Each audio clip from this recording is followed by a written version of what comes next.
Car crashes remain a leading cause of death for children. That's why it's so important for kids to be strapped into an appropriate car seat for their height and weight, and that seat is properly installed in your vehicle.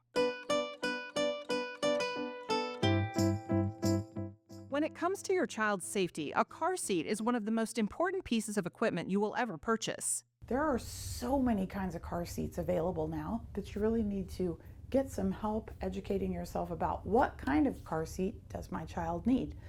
The big factor is going to be the age and size of your child. The American Academy of Pediatrics recommends that young children remain in a rear facing car seat for as long as possible, even past their second birthday, until they reach the highest weight or height allowed by their seat. Pediatrician Dr. Pilar Bradshaw says that's the safest place for your young child in the event of a crash.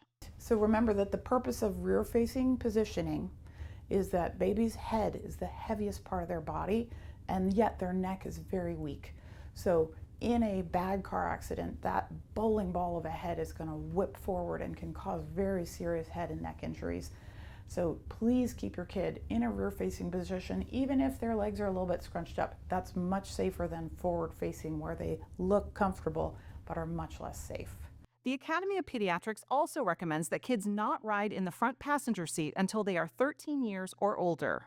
The problem is that passenger seat in a car is the least safe seat for every age group. So whether or not you have an airbag, whether or not it's on or off, doesn't matter. It's not a safe place for a kid. Another key to car seat safety is to make sure that your child's seat is correctly secured in your vehicle.